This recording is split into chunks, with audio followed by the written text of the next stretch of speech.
안녕하세요, 일렉트로캠입니다. 오늘은 테슬라뿐만 아니라 전기차에서 얼마나 많은 전자파가 나오는지 알아보려고 합니다. 많은 분들이 이 전자파에 대한 두려움이 있고, 그 전자파를 씌우면 암에 걸린다든지 그런 이야기들을 많이 들으셔서, 그럼 전기차는 어떨까? 전기차는 고용량의 전기를 쓰죠. 심지어는 이 테슬라 모델 3 같이 하이 파워를 내는 이런 자동차에는 고압에 이제 아주 많은 양의 커런트를 흘려야 되기 때문에 전기가 흐르게 되면 전자파가 많이 발생할 것 같고, 그러면 혹시 운전자의 혹은 탑승자의 건강을 해칠 수 있지 않나, 그런 의문점에서 제가 이제 이걸 조사해 봤습니다. 줄여서 Electromagnetic Field라고 해서 EMF라고 쓰고요. 이미 뒤에도 말씀드리겠지만 사실 아직 그런 EMF에 얼마큼 노출돼서 정부 주도하에 제대로, 그러니까 큰 대대적인 연구를 제대로 했을 때 딱히 사이언티픽한 릴레이션십이 있다라는 게 없습니다. 여튼 여러 그냥 기관들 사이에서 이 정도면 EMF 레벨을 밀리가우스로 이제 측정을 하는데 0.5에서 2.5면 괜찮다. 근데 이게 괜찮다고 하고 마이크로웨이브, 심지어 여기 보시면 마이크로웨이브에서 25밀리가우스죠. 이게 그러니까 Environmental Protection Agency에서 레커멘드하게 0.5에서 2.5. 근데 이게 조금 너무 낮지 않나 싶긴 한데, 일단 왜냐하면 0.5면은 일단 지구도 약간의 그런 EMF를, 그러니까 저희 일상생활에서 그러니까 지구가 내뿜는 EMF도 있거든요. 통신 시그널이라든지 여러 가지를 하면 아마 백그라운드가 0.5쯤 될 텐데, 차라리 세이프 바운더리가 0.5라는 건 그냥 아예 없는 데서 살라는 얘기인데, 여튼 2.5에서 0.5 그 사이면 괜찮다고 보는 거죠. 그래서 이미 어떤 미국의 이제 한 블로거가 그 테슬라 모델 S를 이걸 측정을 했습니다. 얼만큼 EMF가 나오는지 리더기로. 저희만 그런 고민을 하는 게 아니라 전 세계적으로 약간 그런 어떤 전자기파에 대한 어떤 두려움.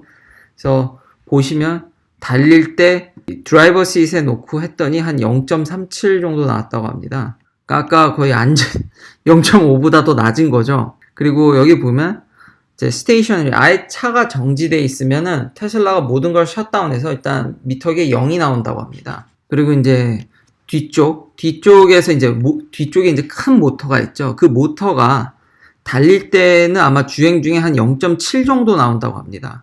패신저 시트에서는 0.3 정도 나오고요.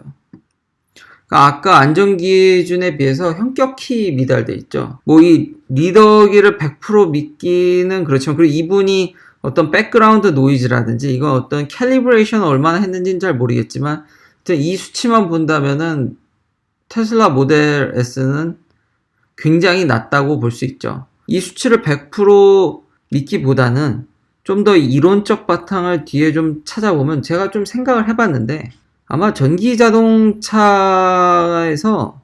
EMF 걱정은 딱히 안 하셔도, 그러니까 전자파를 걱정 안 해도 될 것 같다는 생각이 듭니다. 그 이유가 뭐냐면, 어떤 전기차를 이제 패러데이 케이지로 간주할 수 있거든요. 그러니까 메탈로 둘러싸여져 있는 케이지로 간주할 수 있습니다. 그 패러데이 케이지가 뭐냐면, 어떤 메탈 박스 안에 있게 되면요, 전자파를 이렇게 이 메탈 박스 안에 보냈을 때 이 메탈 박스로 이제 전류가 흐르게 돼서 그 안에 있는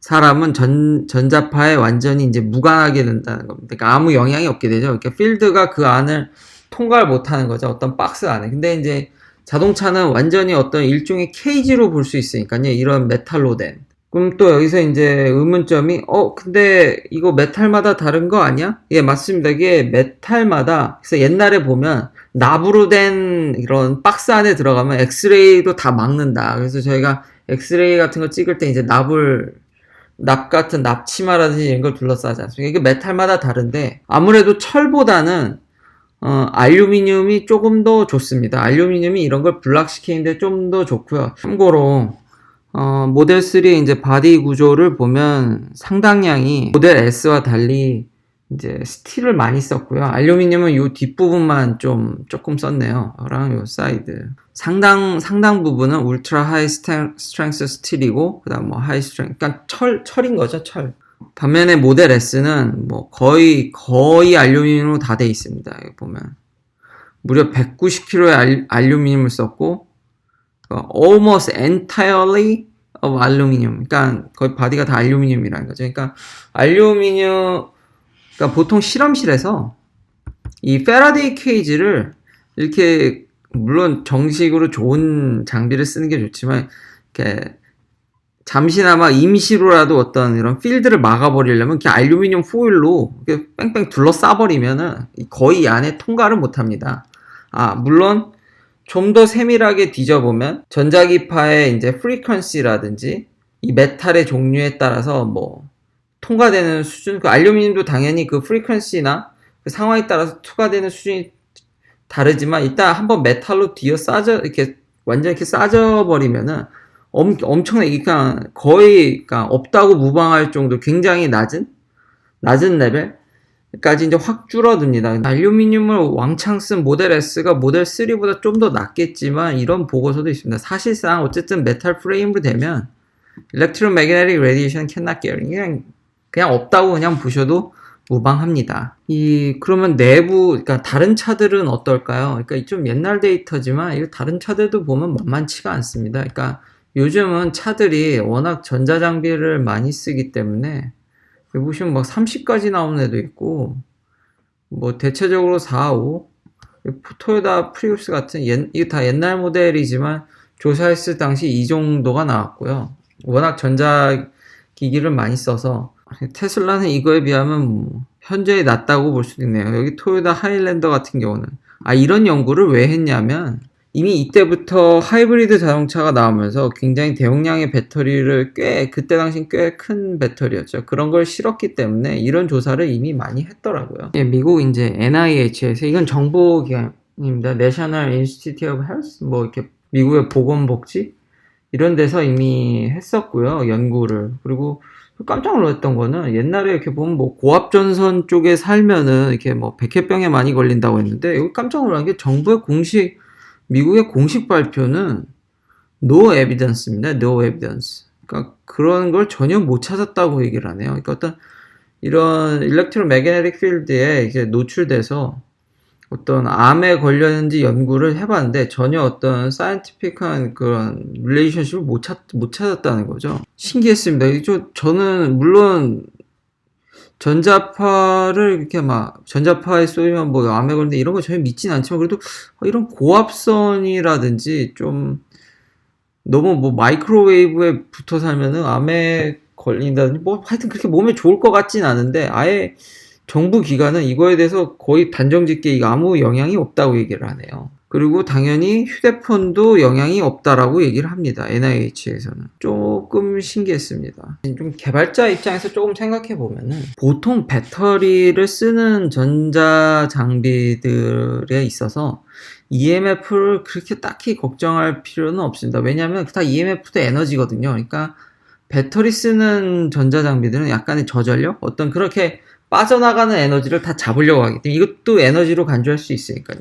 제일 이제 걱정되는 게 이렇게 플러그인을 쓰고 고용량의 에너지를 순식간에 그러니까 뭐 전자파를 많이 걱정하시면서 사실 대표 주자는 헤어드라이어입니다. 헤어드라이어. 이 전자파가 어쨌든 많이 발생되더라도 좀 우려스럽다 그러면 일단 떨어지시면 됩니다. 떨어지면 이거 보시면 1인치에 있으면 200가우시안 이건 좀 장난이 아닌데 헤어드라이어가 문제네요. 헤어드라이어 여기가. 제일 가까이 있으면 안 되겠네요. 얘가. 아마 마이크로웨이브보다도 얘가 더 심한 것 같은데요. 근데 한 30cm 떨어지면 벌써 1가우시안대 0.1에서 1.5가우시안, 그러니까 1가우시안대로 오고 1m만 떨어지면 사실상 영향력이 없습니다. 그러니까 거리에 비례하죠. 차라리 걱정하시려면 일단 이렇게 플러그인에 꽂아 있는, 그러니까 배터리로 보통 구동되는 데들은 그렇게 도망 나가는 에너지를 다 잡으려고 하죠. 그래야 저희가 그 배터리로 오래 쓸 수 있으니까요. 마지막으로 이분이 터치 스크린에다가 이 리더기를 갖다 대는데 일단 사진은 0으로 나와 있습니다. 근데 뭐 0.4 이상도 읽어봤다고 하는데 이거 어쨌든 다 2 이하면 뭐 거의 없는 수준이니까요. 그리고 터치 스크린에 갖다 댔는데도 거의 빵이었답니다. 시청해주셔서 감사합니다. 구독, 좋아요 꼭 부탁드리겠습니다. 댓글도 너무 감사드립니다. 댓글을 통해서 저도 많은 정보를 얻게 된 것 같습니다. 그럼 다음에도 테슬라 리뷰로 찾아뵙겠습니다.